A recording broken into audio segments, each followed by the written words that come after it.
ইলা অবস্থায় মা বাবার খেদমত করিও। মা বাবায় যদি কোন সময় তোমরা রে কটুর এক শব্দ হইলাই, এই সময় তোমরা মা বাবার লাগি ই কথার জবাব দিয়া যাইও না, বদলা তোমরা গালিয়াইও না। মায় কোন সময় কিতা করতেন তোমরা রে কঠিন শব্দ হইলিছুন, কোন সময় গালি দিলাই নানি, এই সময় আপনি কোনটা হইতায় না। আল্লাহ পাক রব্বুল আলামিনে জানাইতা মায়ে যদি আপনারে সম্পদ তাকে বার করে দিলাই, রাসূলুল্লাহর হাদিস হইল মা বাবা যদি তোমরা রে তারা সম্পদ তাকে বার করে দিলাই, ওয়াইন তাখরুজা মিন আহলিকা ওয়া মালিকা, যদি মা বাবাই তারা সম্পদ তাকে আওলাদ রে বার করে দিলাই, এর বাদেও তোমরা মা বাবার লাগি বাদ ব্যবহার করিও না। হও না সুবহানাল্লাহ। এখন দেখো আমরা তো হজ যাই কিতাল লাগি বলে আল্লাহ খুশ করার লাগি। হজ দৌলত হইলে জীবনে একবার যাব হইল ফরজ, আর উমরা যাব হইল সুন্নত। হইলা হজ ফরজ হয়ে গেলে উমরা না, আগে হজ ফরজ আদায় হইতো। আর যদি হজ যদি ফরজ হয় না, আপনি হজও যাইতে পারবা, উমরা তো যাইতে পারবা।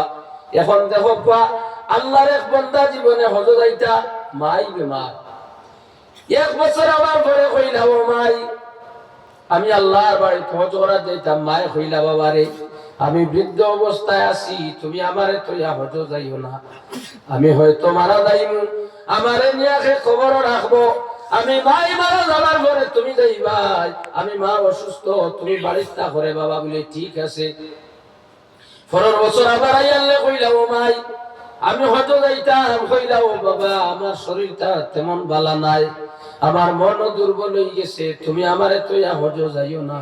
2 নম্বর বছর ওলা হইছে, 3 নম্বর বছর আবার জানাইলা ও মাই আমি হজ যাইতাম, তুমি আমারে ইজাজত দেও। কইলা বাবারে তুমি আমারে তৈয়া হজ যাইও না, আমি হয়তো কোন সময় শরীর দুর্বল হয়ে গেছে মারা যাইমু গিয়া, আমি দোয়া করবো তুমি থাকো, আমার পরে তুমি হজ যাইবা, এরপরে তুমি আল্লাহর বাড়ি যাইবাই। 3 নম্বর বছর হয়ে গেল, আল্লাহর বান্দায় মনে মনে কইল বলে মায়ের মরা হইতো না আর আমার হজ যাওয়া হইতো না। 3 বছর তাকে বিছনাত আটকে গেছেন। মা বাপ বৃদ্ধ অবস্থায় বিছনাত যদি আটকে দেয়, সব চাইতে বেশি কষ্ট লাগে পরিবার হলো। আপনার যুবক ভাই তোর বিবি দ্বারা বউয়াই তো মনে খুব ছুট পড়ে বলে আল্লাহ এর খেদমত করতাম কিলা, আর আমিও তা তান ঘুমুত ছানিতাম নি। পর্দানিসীন মা বইন হলদা নিয়ে রাখিও, জেলা একজন মহিলায় বা একজন ছেলে মা বাবার খেদমত করতায়। বিয়া শাদির আগে মহিলা হলে মা বাবার, আর বিয়ার পরে আপনার শ্বশুর শাশুড়ির যদি খেদমত করতায় পারো, মা বাবার খেদমত করলে জেলা সওয়াব পাইতায়। শ্বশুর শাশুড়ির লগে বালা ব্যবহার করলে আল্লাহর যাতে আপনারে ওলা সওয়াব দিব। সুবহানাল্লাহ। মা বাবা এরা আপনার ফুয়ার বউয়াইতর লাগি, আপনার ছেলের বউ ফুয়া আর গরুর মাঝে বউয়াই নেই যে এরার লাগি যতটুকু হারণ বালা ব্যবহার করতা, সুন্দর করে মাতিতা, নিজের ফুড়িন হিসাবে রাখতা, তখন মায়া বাড়িব না। এর লাগি কেন খেয়াল রাখতা। আল্লাহর বান্দা 3 নম্বর বছর মারে গরু রাখিয়া হজর রানা দিছইন, আল্লাহর বান্দা যাইতা গিয়া বাড়ির তাকে রানা দিছইন। মার ইজাজত ছাড়া মায়ের দোয়া দিছইন না, মারে কইয়া গেছইন না, আনা কইয়া রানা দিলাইছইন। বাইরে জানিয়া রাখো আল্লাহর বান্দা গেছইন, আল্লাহর বান্দা রাস্তার মধ্যে যাইতা রাইত হয়ে গেছে, আল্লাহর বান্দা এক মসজিদ ও রাইত গ্রামের ভিতরে এক বাড়ি চুরি হইছে। চুরে চুরি করতে চুরি করিয়া চুরির মাল লইয়া দৌড় দিছে। মানুষের দৌড় বেরো হইয়া খরো হইয়া বার হইছইন। আল্লাহর বান্দা মসজিদে দিয়া দৌড়াইয়া সুত গেছে গিয়া। আর আল্লাহর যে বান্দা হজ যাইতা রওনা দিছলা, তাই না তো ও গ্রামের মসজিদ সফরের হালতে তাহাজ্জুদের নামাজ পড়িতরা, দোয়া করতরা, তাসবিহ তাহলিল গুলা করতরা। এমতা অবস্থায় মানুষ দৌড়াইয়া তামাম মসজিদ রে ঘেরাও করছইন। ঘেরাও করার পরে আল্লাহর বান্দারে যখন দেখলা, সারা মানুষ আইয়া কইলা দেখো চুরি করিয়া আইয়া তাহাজ্জুদের নামাজ পড়ে। বাড়ি চুরি করিয়া আইসা আমরা বেরিয়েছি, ও দেখো নামাজও লাগি গেছে। সব মানুষ আল্লাহর বান্দারে বেরিয়েছেন, বেরিয়া নিয়া কইলা ও বাইরে চুরি তো করলাই, মসজিদ নামাজ পড়ো কিতার লাগি, তুমি তো সুর। কইলা ভাই আমি সুর নাই, বলে তোমার এইলা ছাড়া দায়িত্ব নাই, বাদশার খেদমত লইয়া যাও। বাদশার দরবার মে শুনি আল্লাহ কইলা এনরে আট খাটা হইতো, সুরর আট খাটা হয়।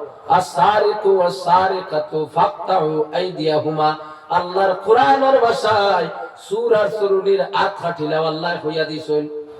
লইয়া গেছেন আল্লাহর বান্দার হাত খাটিতা, বাচ্চা কইলা কৌসাইন তোমার এই নভাইলাই, তোমার বাড়ি কোন জায়গাত? বলে অমুক জায়গাত।